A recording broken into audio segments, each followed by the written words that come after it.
Ever been home alone, sure that every sound you hear is just the house settling? Well, that's what I thought too. Until one night, everything changed. What happened to me that evening still haunts me to this day. It was a Friday night, and I had the whole place to myself. My roommates had gone away for the weekend, and I was looking forward to a quiet night in. I remember locking all the doors, double-checking the windows, and setting up for a movie marathon. The house was unusually quiet, but I didn't think much of it. I had lived there for 2 years and had gotten used to the usual creaks and groans of the place. Little did I know that night something much worse was about to happen. I grabbed a bowl of popcorn, dimmed the lights, and settled into the couch. I remember putting on a thriller, something to match the eerie quiet of the house. The kind of movie that makes you hyper-aware of your surroundings. That was my first mistake. About halfway through, I started hearing sounds, small, almost imperceptible noises coming from upstairs. The first noise I heard was a faint creak, like the sound of a floorboard shifting under weight. I paused the movie, my heart rate slightly increasing as I listened intently. It could have been anything. An old house like this one makes noises all the time. I shrugged it off and resumed watching. But the sound came again, this time louder. It was a dragging noise, like something heavy being moved across the floor above me.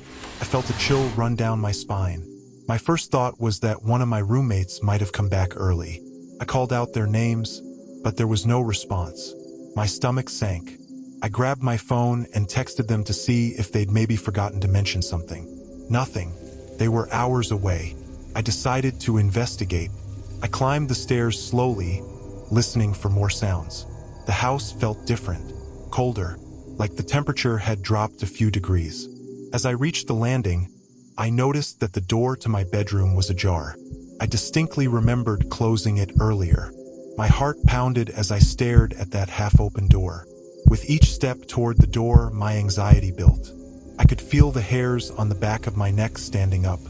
As ridiculous as it felt, I had this overwhelming sensation that someone was on the other side, waiting.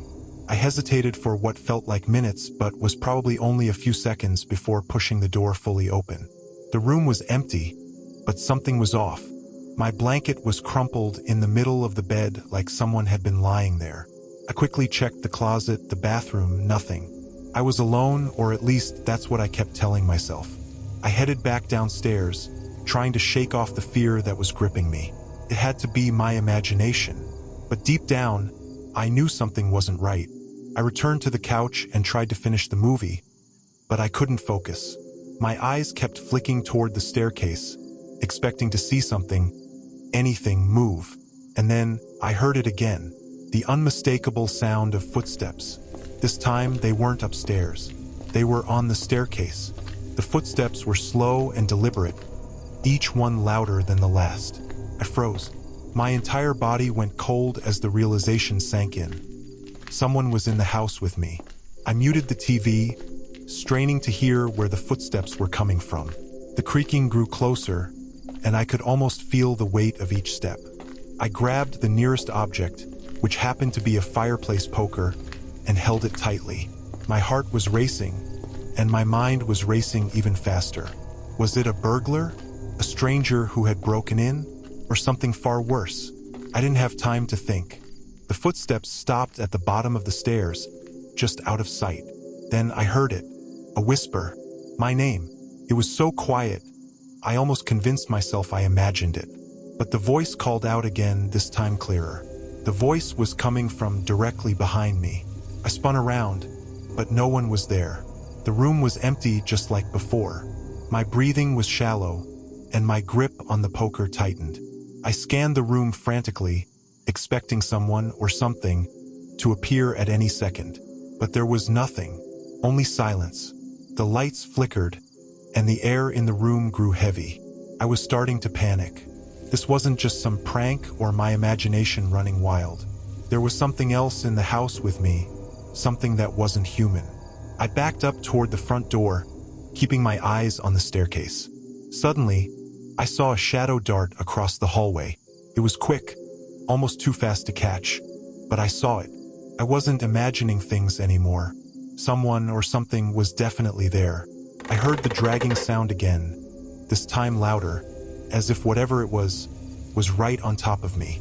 I could feel its presence, cold and suffocating, as the lights flickered out completely. That's when I made my move. I bolted for the front door, yanking it open and running out into the night without looking back. I didn't stop running until I reached my neighbor's house. When I finally looked back, the lights in my house were on, every single one. The police arrived shortly after, and they searched the place top to bottom. But like I feared, they found nothing.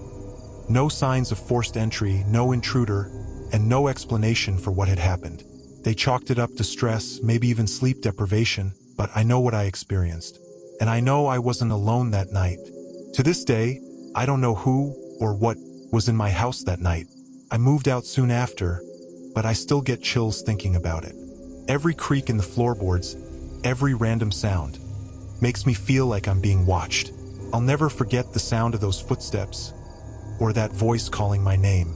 If you've ever experienced something like this, you're not alone. Share your story in the comments below. And if you want more chilling, real-life encounters, make sure to subscribe and hit the notification bell for more terrifying stories. You never know, your own home might be the setting for the next one.